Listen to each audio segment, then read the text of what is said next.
5 ছেলের পর যখন এক কন্যা জন্মিল, তখন বাপ মাই অনেক আদর করিয়া তাহার নাম রাখিলেন নিরুপমা। এ গোষ্ঠীতে এমন শৌখিন নাম ইতিপূর্বে কখনো শোনা যায় নাই। প্রায় ঠাকুর দেবতার নামই প্রচলিত ছিল। গণেশ, কার্তিক, পার্বতী তাহার উদাহরণ। এখন নিরুপমার বিবাহের প্রস্তাব চলিতেছে। তাহার পিতা রামসুন্দর মিত্র অনেক খোঁজ করেন, কিন্তু পাত্র কিছুতেই মনের মতন হয় না। অবশেষে মস্ত এক রায় বাহাদুরের ঘরের একমাত্র ছেলেকে সন্ধান করিয়া বাহির করিয়াছে। উক্ত রায় বাহাদুরের পৈতৃক বিষয়াশয় যদিও অনেক হ্রাস হইয়া আসিয়াছে, কিন্তু বনেদি ঘর বটে।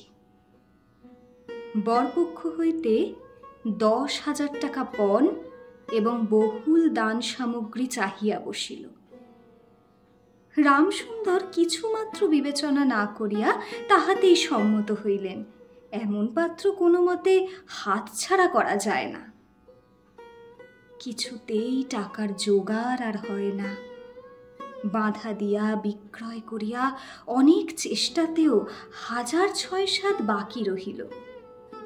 এদিকে বিবাহের দিন নিকট হইয়া আসিয়াছে।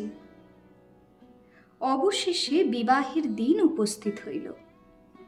নিতান্ত অতিরিক্ত সুদে একজন বাকি টাকাটা ধার দিতে স্বীকার করিয়াছিল, কিন্তু সময়কালে সে উপস্থিত হইল না। বিবাহ সভায় একটা তুমুল গোলযোগ বাঁধিয়া গেল। রামসুন্দর আমাদের রায় বাহাদুরের হাতে পায়ে ধরিয়া বলিলেন, শুভকার্য সম্পন্ন হইয়া যাক, আমি নিশ্চয় টাকাটা শোধ করিয়া দিব। রায় বাহাদুর বলিলেন, টাকা হাতে না পাইলে বর সভাস্থ করা যাইবে না। এই দুর্ঘটনায় অন্তঃপুরে একটা কান্না পড়িয়া গেল। এই গুরুতর বিপদের যে মূল কারণ, সে চেলি পরিয়া, গহনা পরিয়া, কপালে চন্দন লেপিয়া চুপ করিয়া বসিয়া আছে।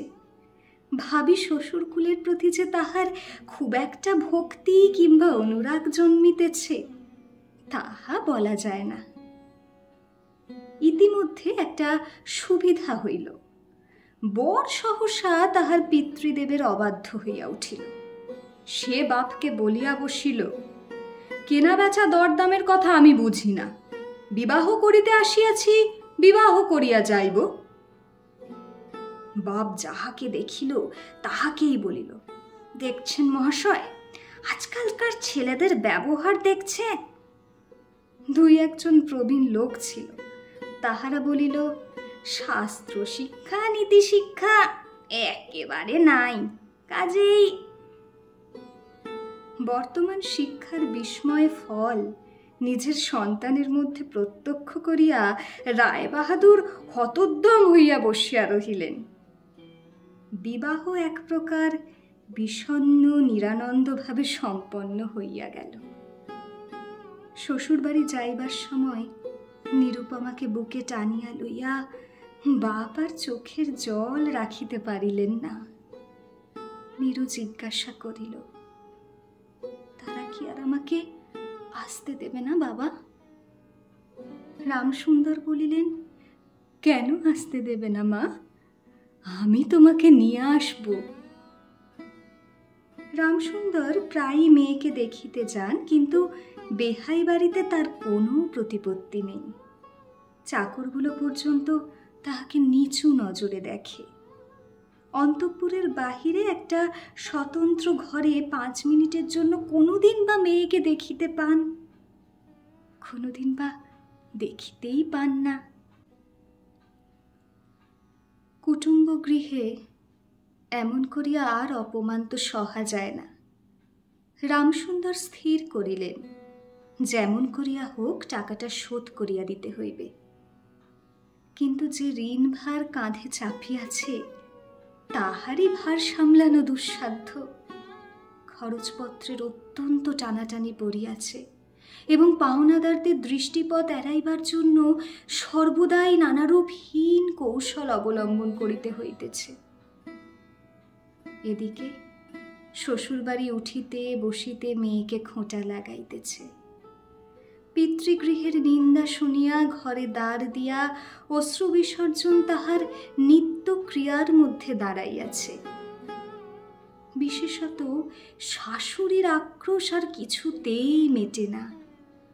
যদি কেহ বলে, আহা কি শ্রী, বউয়ের মুখখানি দেখিলে চোখ জুড়াইয়া যায়, শাশুড়ি ঝংকার দিয়া উঠিয়া বলে, শ্রী তো ভারী, যেমন ঘরের মেয়ে তেমনি শ্রী। এমনকি বউয়ের খাওয়া পড়ারও যত্ন হয় না। যদি কোনো দয়া পরতন্ত্র প্রতিবেশিনী কোনো ত্রুটির উল্লেখ করে, শাশুড়ি বলে, ওই ঢের হয়েছে। অর্থাৎ বাপ যদি পুরা দাম দিত তো মেয়ে পুরা যত্ন পাইত। সকলেই এমন ভাব দেখায় যেন বধূর এখানে কোনো অধিকার নাই, ফাঁকি দিয়া প্রবেশ করিয়াছে। বোধহয় কন্যার এই সকল অনাদর এবং অপমানের কথা বাপের কানে গিয়া থাকিবে। তাই রামসুন্দর অবশেষে বসতবাড়ি বিক্রয়ের চেষ্টা করিতে লাগিলেন। কিন্তু ছেলেদের যে গৃহহীন করিতে বসিয়াছেন সে কথা তাহাদের নিকট হইতে গোপনে রাখিলেন। স্থির করিয়াছিলেন বাড়ি বিক্রয় করিয়া সেই বাড়ি ভাড়া লইয়া বাস করিবেন। এমন কৌশলে চলিবেন যে তাহার মৃত্যুর পূর্বে এ কথা ছেলেরা জানিতে পারিবে না। কিন্তু ছেলেরা জানিতে পারিল। সকলে আসিয়া কাঁদিয়া পড়িল। বিশেষত বড় তিনটি ছেলে বিবাহিত এবং তাহাদের কাহারও বা সন্তান আছে। তাদের আপত্তি অত্যন্ত গুরুতর হইয়া দাঁড়াইল। বাড়ি বিক্রয় স্থগিত হইল। তখন রামসুন্দর নানা স্থান হইতে বিস্তর সুদে অল্প অল্প করিয়া টাকা ধার করিতে লাগিলেন। এমন হইল যে সংসারের খরচ আর চলে না। নীরু বাপের মুখ দেখিয়া সব বুঝিতে পারিল। বৃদ্ধের পক্ক কেশে, শুষ্ক মুখে এবং সদা সংকুচিত ভাবে দৈন্য এবং দুশ্চিন্তা প্রকাশ হইয়া পড়িল। মেয়ের কাছে যখন বাপ অপরাধী, তখন সে অপরাধের অনুতাপ কি আর গোপন রাখা যায়? রামসুন্দর যখন বেহাই বাড়ির অনুমতিক্রমে ক্ষণকালের জন্য কন্যার সাক্ষাৎ লাভ করিতেন, তখন বাপের বুক যে কেমন করিয়া ফাটে তাহা তাহার হাসি দেখিলেই টের পাওয়া যাইত। সেই ব্যথিত পিতৃ হৃদয়কে সান্ত্বনা দিবার উদ্দেশ্যে দিন কতক বাপের বাড়ি যাইবার জন্য নীরু নিতান্ত অধীর হইয়া উঠিয়াছে। বাপের ম্লান মুখ দেখিয়া সে আর দূরে থাকিতে পারে না। একদিন রামসুন্দরকে কহিল, বাবা, আমাকে একবার বাড়ি লইয়া যাও। রামসুন্দর বলিলেন, আচ্ছা। কিন্তু তাহার কোনো জোর নাই। নিজের কন্যার উপরে পিতার যে স্বাভাবিক অধিকার আছে তাহা যেন পণের টাকার পরিবর্তে বন্ধক রাখিতে হইয়াছে। এমনকি কন্যার দর্শন সেও অতি সসংকোচে ভিক্ষা চাহিতে হয় এবং সময় বিশেষে নিরাশ হইলে দ্বিতীয় কথাটি কহিবার মুখ থাকে না। কিন্তু মেয়ে আপনি বাড়ি আসিতে চাহিলে বাপ তাহাকে না আনিয়া কেমন করিয়া থাকে। তাই বেহাইয়ের নিকট সে সম্বন্ধে দরখাস্ত পেশ করিবার পূর্বে রামসুন্দর কত হীনতা, কত অপমান, কত ক্ষতি স্বীকার করিয়া যে 3,000 টাকা সংগ্রহ করিয়াছিলেন সেই ইতিহাস গোপন থাকাই ভালো। নোট কখানি রুমালে জড়াইয়া চাদরে বাঁধিয়া রামসুন্দর বেহাইয়ের নিকট গিয়া বসিলেন। প্রথমে হাস্য মুখে পাড়ার খবর পারিলেন। হরে কৃষ্ণের বাড়িতে একটা মস্ত চুরি হইয়া গিয়াছে। তাহার আদ্যপান্ত বিবরণ বলিলেন।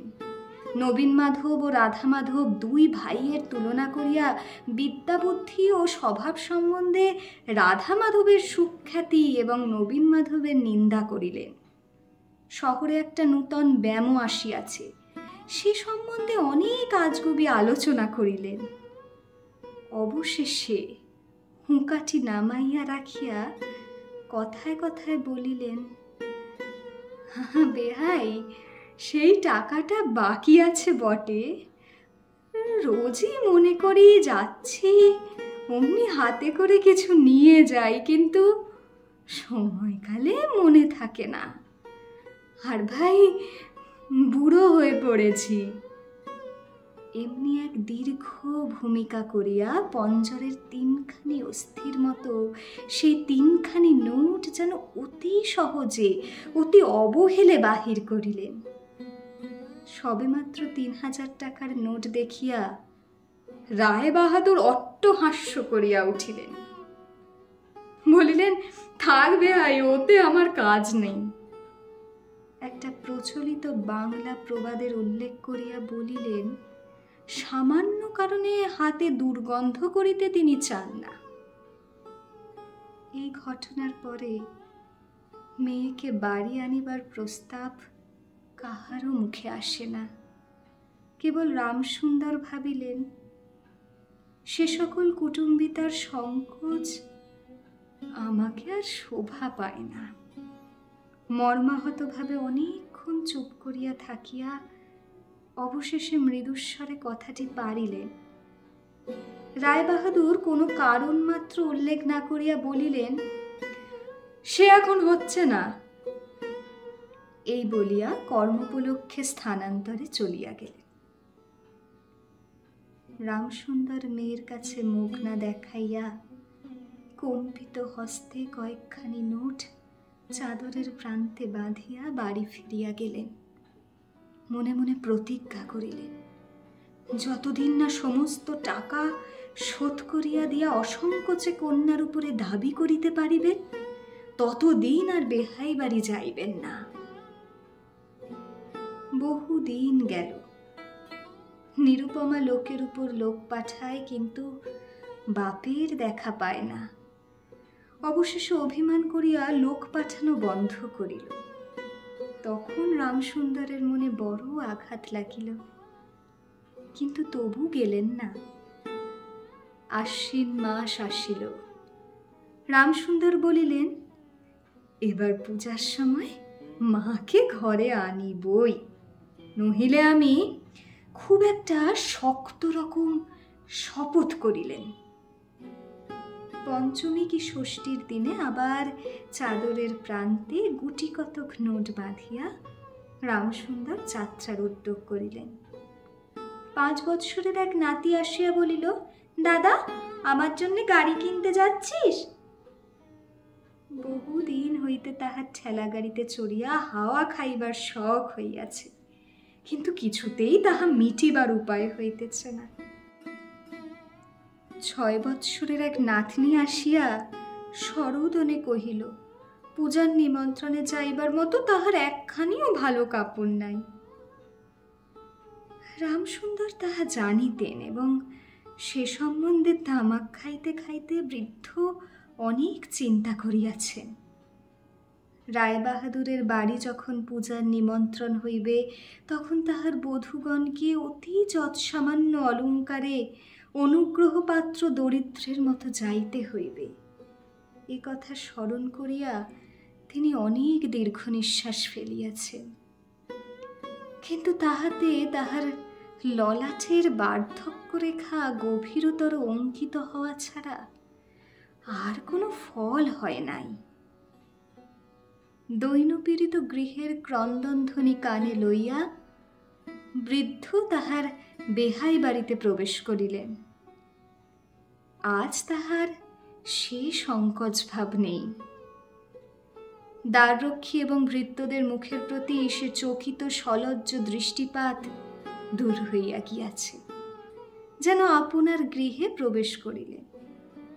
শুনিলেন রায়বাহাদুর ঘরে নাই, কিছুক্ষণ অপেক্ষা করিতে হইবে। মনের উচ্ছ্বাস সংবরণ করিতে না পারিয়া রামসুন্দর কন্যার সহিত সাক্ষাৎ করিলেন। আনন্দে দুই চোখ দিয়া জল পড়িতে লাগিল। বাপও কাঁদে, মেয়েও কাঁদে, দুইজনে কেহ আর কথা কহিতে পারে না। এমন করিয়া কিছুক্ষণ গেল। তারপরে রামসুন্দর কহিলেন, এবার তোকে নিয়ে যাচ্ছি মা, আর কোনো গোল নাই। এমন সময় রামসুন্দরের জ্যেষ্ঠ পুত্র হরমোহন তাহার দুই ছোট ছেলে সঙ্গে লইয়া সহসা ঘরে প্রবেশ করিলেন। পিতাকে বলিলেন, বাবা, আমাদের তবে এবার পথে ভাসালে। রামসুন্দর সহসা অগ্নিমূর্তি হইয়া বলিলেন, তোদের জন্য কি আমি নরকগামী হব? আমাকে তোরা আমার সত্য পালন করতে দিবি নে? রামসুন্দর বাড়ি বিক্রয় করিয়া বসিয়া আছেন। ছেলেরা কিছুতে না জানিতে পায় তাহার অনেক ব্যবস্থা করিয়াছিলেন, কিন্তু তবু তাহারা জানিয়াছে দেখিয়া তাহাদের প্রতি হঠাৎ অত্যন্ত রুষ্ট ও বিরক্ত হইয়া উঠিলেন। তাহার নাতি তাহার দুই হাঁটু সবলে জড়াইয়া ধরিয়া মুখ তুলিয়া কহিল, দাদা, আমাকে গাড়ি কিনে দিলে না? নতশির রামসুন্দরের কাছে বালক কোনো উত্তর না পাইয়া নীরুর কাছে গিয়া কহিল, পিসিমা, আমাকে একখানা গাড়ি কিনে দেবে? নিরুপমা সমস্ত ব্যাপার বুঝিতে পারিয়া কহিল, বাবা, তুমি যদি আর এক পয়সা আমার শ্বশুরকে দাও তাহলে আর তোমার মেয়েকে দেখতে পাবে না, এই তোমার গা ছুঁয়ে বললুম। রামসুন্দর বললেন, ঝিমা, অমন কথা বলতে নেই। আর এই টাকাটা যদি আমি না দিতে পারি তাহলে তোর বাপের অপমান আর তোরও অপমান। নীরু কহিল, টাকা যদি দাও তবেই অপমান। তোমার মেয়ের কি কোনো মর্যাদা নেই? আমি কি কেবল একটা টাকার থলি? যতক্ষণ টাকা আছে ততক্ষণ আমার দাম। না বাবা, এ টাকা দিয়ে তুমি আমাকে অপমান করো না। তাছাড়া আমার স্বামী তো এ টাকা চান না। রামসুন্দর কহিলেন, তাহলে তোমাকে যে যেতে দেবে না মা? নিরুপমা কহিল, না দেয় তো কি করবে বলো? তুমিও আর নিয়ে যেতে চেও না। রামসুন্দর কম্পিত হস্তে নোট বাঁধা চাদরটি কাঁধে তুলিয়া আবার চোরের মতো সকলের দৃষ্টি এড়াইয়া বাড়ি ফিরিয়া গেলেন। কিন্তু রামসুন্দর এই যে টাকা আনিয়াছিলেন এবং কন্যার নিষেধে সে টাকা না দিয়াই চলিয়া গিয়াছে, সে কথা গোপন রহিল না। কোনো স্বভাব কৌতূহলী দ্বারলগ্ন কর্ণ দাসী নীরুর শাশুড়িকে এই খবর দিল। শুনিয়া তাহার আর আক্রোশের সীমা রহিল না। নিরুপমার পক্ষে তাহার শ্বশুর বাড়ি সরসজ্জা হইয়া উঠিল। এদিকে তাহার স্বামী বিবাহের অল্পদিন পরেই ডেপুটি ম্যাজিস্ট্রেট হইয়া দেশান্তরে চলিয়া গিয়াছে এবং পাছে সংসর্গদোষে হীনতা শিক্ষা হয় এই ওজরে সম্প্রতি বাপের বাড়ির আত্মীয়দের সহিত নীরুর সাক্ষাৎকার সম্পূর্ণ নিষিদ্ধ হইয়াছে। এই সময় নীরুর একটা গুরুতর পীড়া হইল, কিন্তু সেজন্য তাহার শাশুড়িকে সম্পূর্ণ দোষ দেওয়া যায় না। শরীরের প্রতি সে অত্যন্ত অবহেলা করিত। কার্তিক মাসের হিমের সময় সমস্ত রাত মাথার দরজা খোলা, শীতের সময় গায়ে কাপড় নাই, আহারের নিয়ম নাই। দাসীরা যখন মাঝে মাঝে খাবার আনিতে ভুলিয়া যাইত তখন যে তাহাদের একবার মুখ খুলিয়া স্মরণ করাইয়া দেওয়া, তাহাও সে করিত না। সে যে পরের ঘরের দাস দাসী এবং কর্তা গৃহিণীদের অনুগ্রহের উপর নির্ভর করিয়া বাস করিতেছে, এই সংস্কার তাহার মনে বদ্ধমূল হইতেছিল। কিন্তু এরূপ ভাবটাও শাশুড়ির সহ্য হইত না।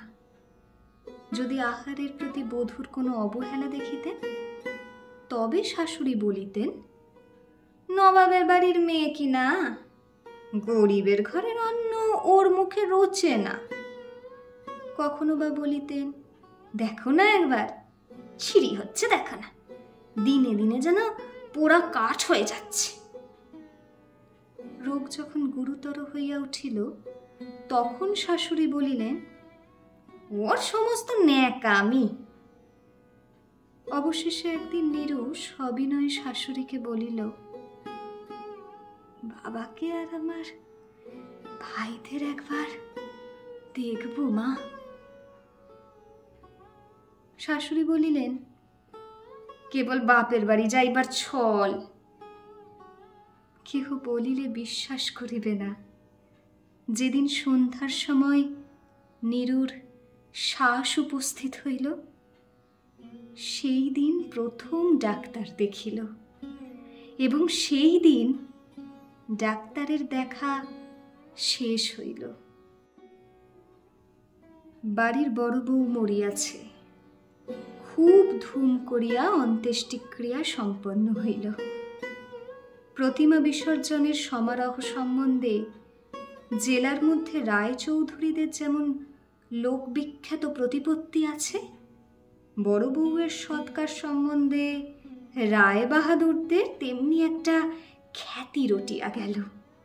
এমন চন্দন কাষ্ঠের চিতা এ মুলুকে কেহ কখনো দেখে নাই। এমন ঘটা করিয়া শ্রাদ্ধ কেবল রায় বাহাদুরদের বাড়িতেই সম্ভব, এবং শোনা যায় ইহাতে তাহাদের কিঞ্চিত ঋণ হইয়াছিল। রামসুন্দরকে সান্ত্বনা দিবার সময় তাহার মেয়ের যে কিরূপ মহাসমারোহে মৃত্যু হইয়াছে, সকলেই তাহার বহুল বর্ণনা করিল। এদিকে ডেপুটি ম্যাজিস্ট্রেটের চিঠি আসিল। আমি এখানে সমস্ত বন্দোবস্ত করিয়া লইয়াছি, অতএব অবিলম্বে আমার স্ত্রীকে এখানে পাঠাইবে। রায় বাহাদুরের মহিষী লিখিলেন, বাবা, তোমার জন্য আরেকটি মেয়ের সম্বন্ধ করিয়াছি, অতএব অবিলম্বে ছুটি লইয়া এখানে আসিবে। এবারে 20,000 টাকার পণ এবং হাতে হাতে আদায়।